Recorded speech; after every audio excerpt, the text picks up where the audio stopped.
हम सभी जानते हैं कि व्यक्ति का मन बहुत चंचल होता है। यही कारण है कि मन अशांत रहता है और कई तरह के सवालों का जन्म भी अशांत मन के कारण ही होता है। यदि आप जीवन में शांति चाहते हैं तो इसके लिए जरूरी है मन को शांत करना। लेकिन मन को शांत कैसे किया जाए? गौतम बुद्ध से जुड़ी इस कहानी के माध्यम से आप जान सकते हैं कि मन को शांत करने का क्या तरीका है।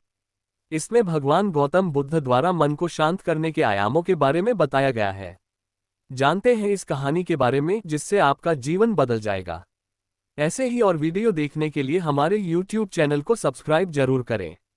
तो चलिए शुरू करते हैं। एक बार एक लड़का गौतम बुद्ध के पास जाकर कहता है, मेरे जीवन में बहुत अशांति है। कृपा करके आप मेरा मार्गदर्शन कीजिए जिससे कि मैं इस अशांति से छुटकारा पा सकूं। गौतम बुद्ध लड़के से जीवन की अशांति का कारण पूछते हैं। लड़का उत्तर देता है, अत्यधिक विचारों के कारण मेरे भीतर बहुत सारे विचार आते हैं जिससे मेरा मन अशांत रहता है। बुद्ध मुस्कुराते हुए कहते हैं, ऊपर आकाश की ओर देखो और बताओ कि तुम्हें सूर्य दिख रहा है। लड़का ऊपर देखता है और कहता है, धूप दिख रहा है। बुद्ध उससे पूछते हैं कि अगर तुम लगातार धूप में खड़े रहोगे तब क्या होगा? वह कहता है, मुझे अत्यधिक गर्मी लगेगी और शरीर में बेचैनी होगी। बुद्ध लड़के से कहते हैं कि अगर धूप में खड़े रहने से तुम्हें गर्मी लगती है तो इसमें दोष किसका है, सूर्य के ताप का या तुम्हारा?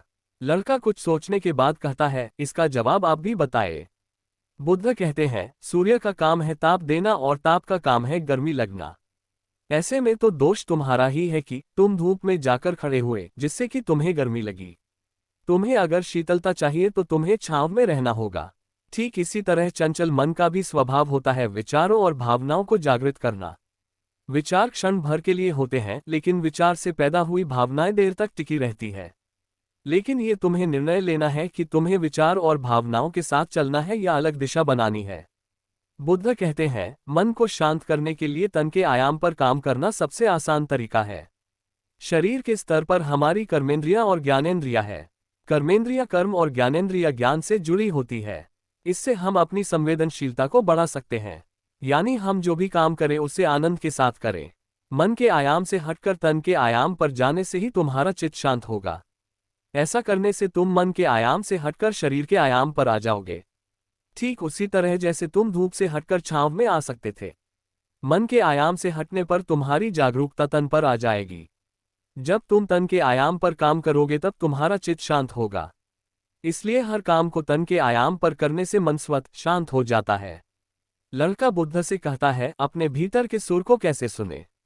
बुद्ध कहते हैं, किसी शांत स्थान पर रहकर जहां शांति हो, तब अपनी आंखें बंद करो और मन के भीतर चल रहे शोर से हटकर भीतर के सुर को सुनने की कोशिश करो।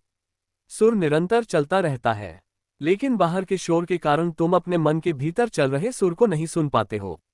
जब तुम अपने दोनों कानों को अपने हाथों से बंद कर दोगे तभी मन के सुर को सुन पाओगे। इस तरह तुम मन की अशांति से दूर हो जाओगे और तुम्हारा मन शांत हो जाएगा।